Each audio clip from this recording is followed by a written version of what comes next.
What if I told you that most people, maybe even you, aren't actually living in reality? What if the world you see, the beliefs you carry, the emotions that weigh you down, are all part of a meticulously constructed illusion? Not just a metaphorical one, but a literal energetic matrix encoded to keep your consciousness small, distracted, and docile. This isn't science fiction.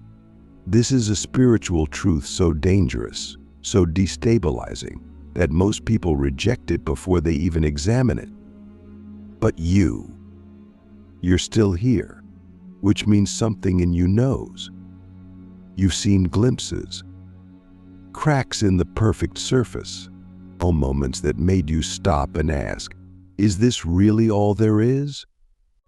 And that question, that sacred doubt, is the beginning of liberation. The first hidden sign is emotional looping. You feel like you're stuck in the same storylines, the same traumas, the same arguments, again and again. You heal, but it returns. You forgive, but the wound reopens. You think you've moved on, but somehow you're back at square one.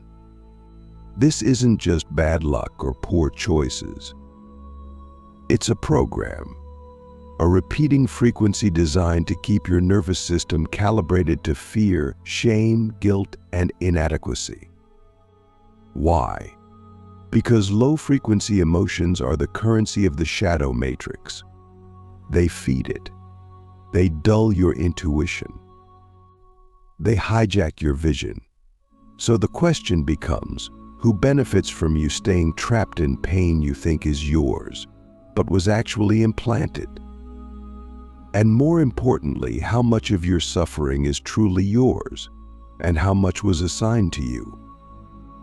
The second sign is chronic distraction masked as purpose.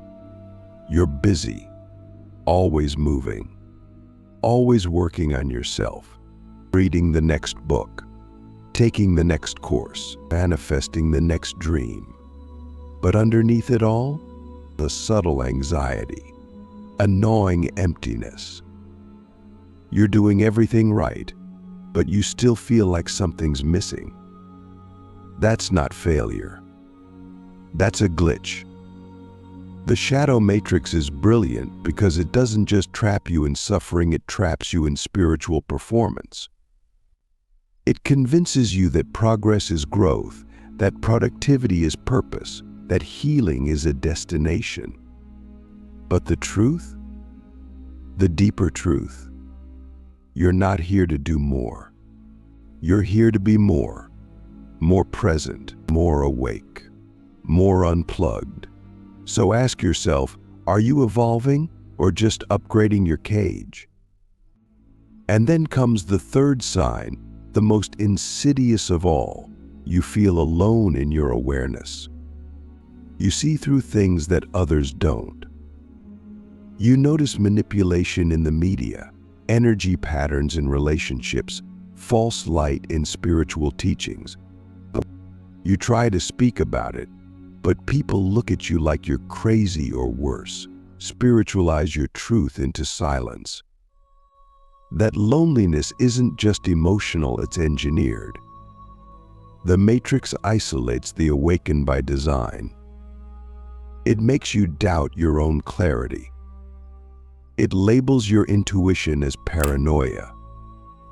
It gaslights your inner knowing. But let me tell you something vital. If your truth isolates you, it's because it's pure. The matrix thrives on consensus.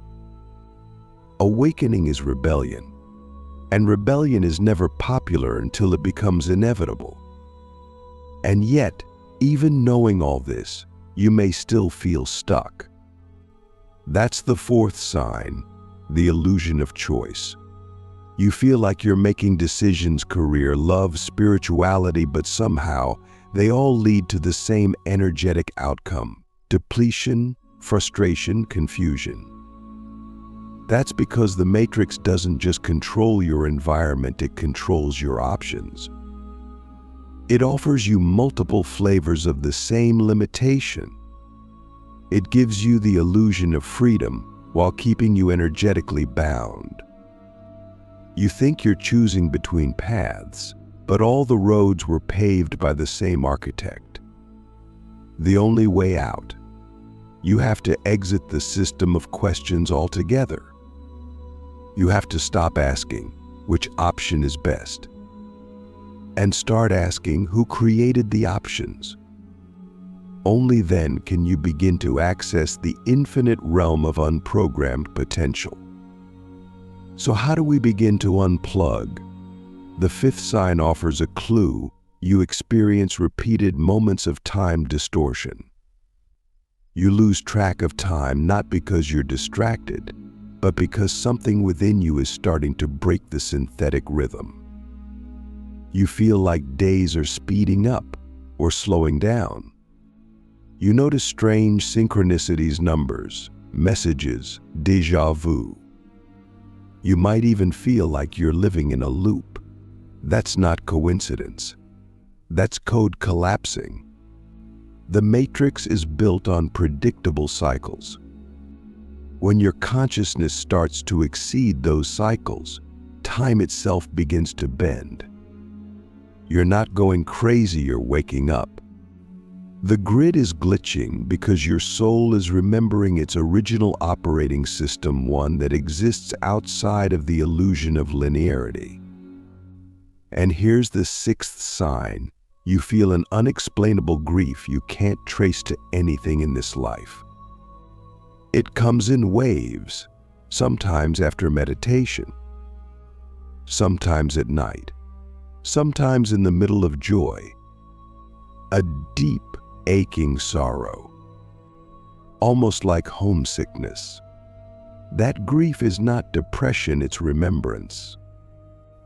It's your soul mourning the parts of you that were lost in the matrix, the lifetimes of forgetting, the spiritual amnesia, the contracts you signed before you knew what you were agreeing to. That grief is sacred. Don't suppress it.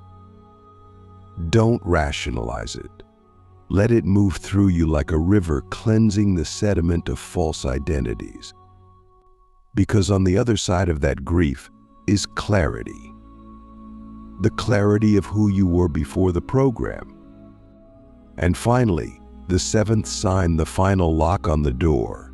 You've had a moment where everything felt fake. Not metaphorically, literally. You looked at the sky and it felt painted. You stood in a room and it felt like a set.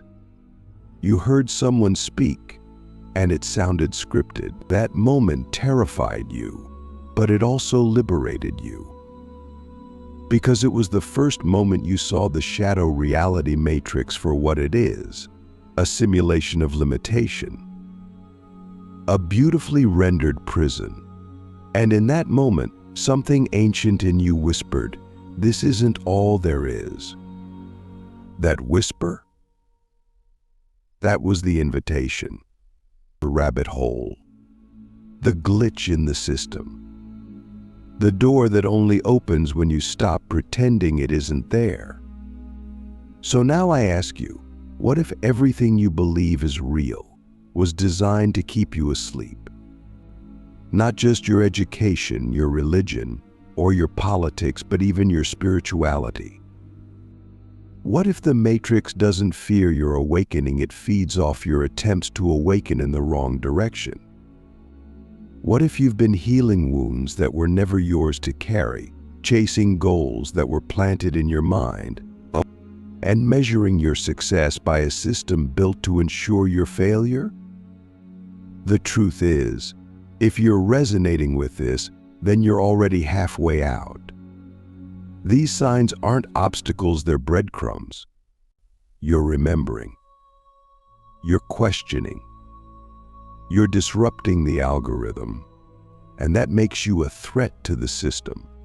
But more importantly, it makes you a guide for others. Because once you see the matrix, you can't unsee it.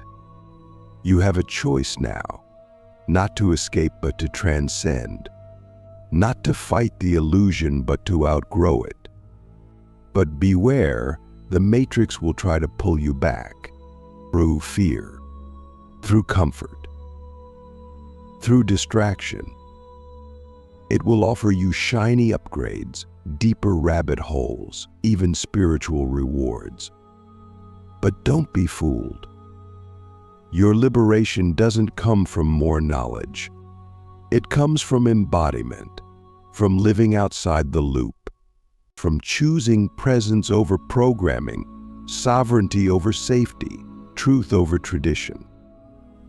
And that begs the ultimate question, the one only you can answer. What are you willing to lose in order to become free? Now that we've pulled back the veil and exposed the 7 signs, the question naturally arises: who built this matrix? Who benefits from keeping billions of souls asleep, looping in trauma, distracted by false light, and disconnected from their original frequency? It's not just a system, it's a living intelligence. And no, this isn't about conspiracy in the way the internet likes to frame it. This is deeper, older, cosmic. The shadow matrix is not just a creation, it's a parasite. A system born out of entropy, feeding on energy that is unconscious, unresolved, and misaligned. But here's the twist.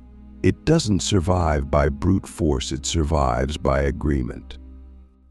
You, me, all of us, we've consented, knowingly or not, to play by its rules. And that's what makes it so powerful. Because the trap is not outside you, it's within. The architects of the shadow reality matrix are not monsters. They're not aliens in ships hovering above. They are patterns, archetypes, energetic frequencies that evolved in the absence of truth. They exist in realms we can't see with the physical eye, but we feel them. We sense them every time we betray our intuition to please others. Every time we kill our creativity to chase approval. Every time we numb our authenticity to be accepted. These frequencies aren't evil in the Hollywood sense. They are hungry. They are ancient forces that feed on stagnation, confusion, and fear. And they don't need your pain, they need your unconscious loyalty to it. They need you to normalize suffering, to spiritualize struggle, to believe that limitation is noble and self-sacrifice is divine. Let me ask you something terrifying but necessary. How many of your dreams are truly yours? How many of your spiritual goals, your desires for success, even your moral codes were downloaded from a system that never had your liberation in mind? You see, the architects of the matrix don't just control society, they infiltrate spirituality. That's the ultimate deception. They'll let you meditate, journal, even manifest. As long as you don't remember your full authority. As long as you don't break the core agreement that you are small, separate, and in need of saving. They'll give you spiritual breadcrumbs, but never the whole loaf. Because a fully awakened being doesn't need permission, doesn't need hierarchy, doesn't need to be told what to do. And that kind of being is ungovernable. But here's the paradox. The matrix cannot enslave what is fully embodied. It only controls what is fragmented. That's why the system is designed to fracture you from yourself, to split your mind, your heart, your body, your spirit, to pit your masculine against your feminine, your logic against your intuition, your divine self against your shadow. And when you're fragmented, you're easier to manage. You become predictable, programmable. But when you begin to integrate, when you stop seeing parts of yourself as enemies and start remembering your wholeness, the matrix starts to lose its grip. because its power isn't in force, it's in division. And every time you choose to own your darkness, your weirdness, your wildness, you reclaim another piece of your soul from the grid. There's a reason the Matrix operates most efficiently at night between 2 a.m. and 5 a.m. That's when the veil is thinnest. That's when most people are unconscious, and the system can run its deepest programs. But if you're awake during those hours, not just physically, but spiritually, you'll start to notice strange things. Thoughts that aren't yours, emotions that feel foreign, even dreams that seem designed, not organic. Don't ignore those moments. They are doorways. The architects use dream states to upload limiting beliefs, to reinforce trauma loops, to tether your astral body to synthetic timelines. But if you become lucid, if you start to observe instead of react, you can intercept the signal. You can rewrite the code. You can wake up inside the dream. And that is one of the Matrix's greatest fears. Another tactic the Matrix uses is emotional hijacking.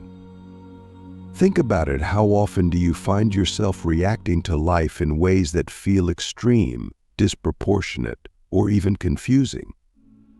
That's not always you. That's not always your trauma. Sometimes it's a frequency injection, an energetic overlay designed to keep your vibration in a state of chaos. Because when you're emotionally unstable, you're easier to steer. But when you learn to pause, to observe your reactions without identifying with them, you reclaim your sovereignty. You start to see the puppet strings, and eventually you stop dancing to their tune. You become still, clear, unshakable. And from that place, true creation begins. But the Matrix is adaptive.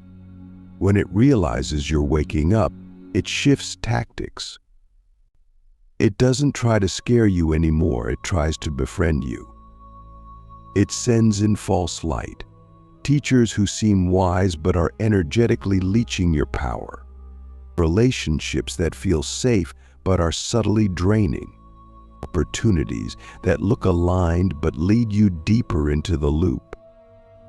This is the most dangerous level of the game, the spiritual matrix. It mimics transcendence. It mimics awakening. But it keeps you in the same frequency, just dressed in white robes and mantras. And this is where discernment becomes your sword. Because not everything that glows is light. And not every teacher is a guide. Some are guards. Here's a question that can burn through any illusion. Does this path lead me closer to my own authority or deeper into dependency?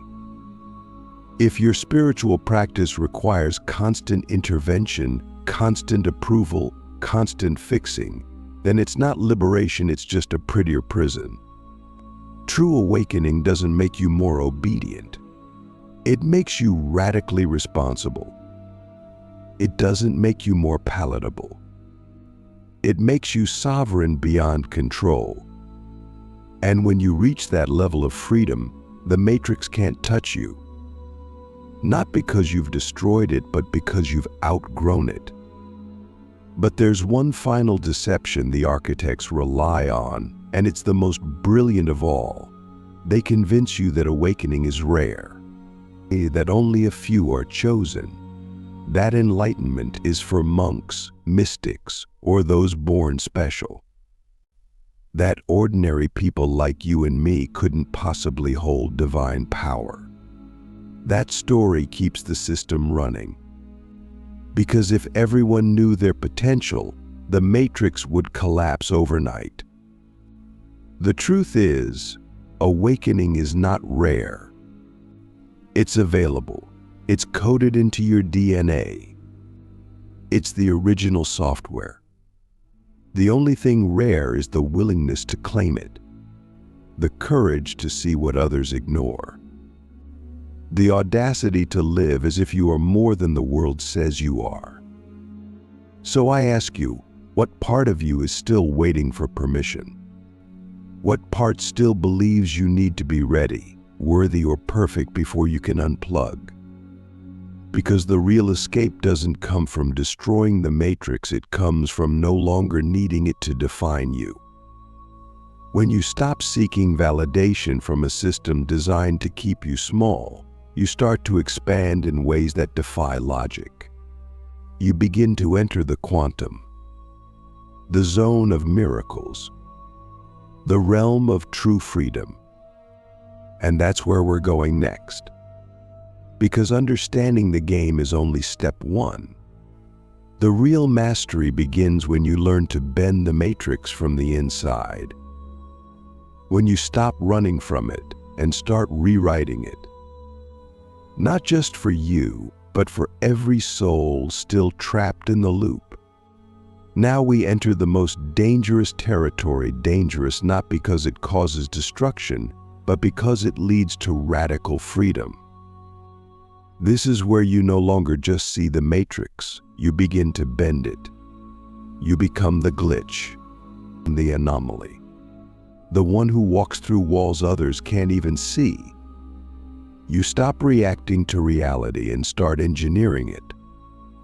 And this is where the rules as you've known them begin to dissolve. Because reality is not fixed.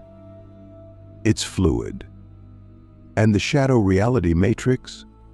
It only has power over you as long as you play by its code. But once you rewrite your internal operating system, you override the entire grid. You become undetectable, unmanageable, and unshakably sovereign. The first step to hacking the matrix is to reclaim your inner authority. Not abstractly, not philosophically, practically. This means your energy, your decisions, your attention must return home. You stop outsourcing your power to institutions, ideologies, or influencers. You stop looking for signs as if the universe is outside of you. You realize you are the sign. You are the oracle. You are the algorithm. This shift can be brutal at first, because it means taking full ownership of your frequency, your thoughts, your consequences. There's no one left to blame, but there's also no one left to control you. That trade is worth everything, because once you accept that reality is self-constructed, you stop asking, why is this happening to me? And start asking, what am I broadcasting that aligns with this experience? And here lies the second key, frequency hacking. The matrix doesn't respond to your thoughts, it responds to your vibration. You can say affirmations all day, but if your energy is stuck in shame, fear, or resentment, you'll keep attracting loops that mirror those states. So how do you shift your frequency? Not with force, but with presence. You learn to sit with your emotions without becoming them. You learn to observe your triggers without obeying them. You learn to feel your pain without making it your identity. This isn't bypassing its alchemy. You don't fight the darkness. You integrate it. You don't escape the shadow, you digest it. And in doing so, you raise your resonance. And in doing that, you begin to access timelines that were previously invisible. The third hack is narrative control. The matrix feeds on your story, especially the one where you are the victim, the hero, or the martyr. It doesn't matter which role you choose, because all roles are scripts, and scripts are predictable. But when you step out of the story entirely, when you stop identifying with any role, you become unreadable, unprogrammable. You start to live from the now, not from your past. You stop repeating your childhood. You stop projecting your wounds. You become spontaneous, which is the Matrix's greatest fear. Because spontaneity is divine. It's unplanned. It's creative. And when you live from that space, you no longer react to life, you orchestrate it. Here's a question to rewire your entire existence. What would your life look like if no one had ever told you who you were supposed to be? No names, no gender, no religion, no culture, no trauma. Just you raw, infinite, undefined. That question alone can crash the Matrix momentarily. Because the Matrix needs you labeled. Labeled people are easy to sort, to market to manipulate. But unlabeled souls, they are free radicals. They bend reality by existing. And that's who you're becoming, not someone who fights the system, but someone who renders it obsolete by refusing to be categorized. The fourth hack is energetic minimalism. The Matrix thrives on clutter. Mental clutter, emotional clutter, digital clutter. It wants your attention scattered, your mind busy, your body overstimulated. Why? Because a scattered being is a programmable being. So if you want out, simplify, drastically, cut the noise, unfollow the noise, eat foods that ground you, surround yourself with silence, create space in your day where nothing is happening. Because in that nothingness, your true signal begins to broadcast again. The Matrix can only jam your frequency if you're tuned into its static. But when you go quiet, deep, sacred quiet, you become invisible to the program and visible to the source. And this leads us to the fifth hack, ritual over routine. Routine is mechanical. Ritual is intentional. The Matrix teaches routine: wake up, work, scroll, eat, sleep, repeat. But the awakened soul moves through life ritually. Every action carries presence, meaning, and power. Drinking water becomes a spell. Walking becomes a conversation with the earth. Speaking becomes invocation. You stop being a consumer of time and become a weaver of moments. That subtle shift rewires your neural pathways and begins to alter your relationship with the quantum field. And that's when the miracles start. Not because you begged for them, but because you became magnetic to them. The sixth hack is shadow integration as fuel. The Matrix teaches you to fear your shadow, to hide it, to fix it.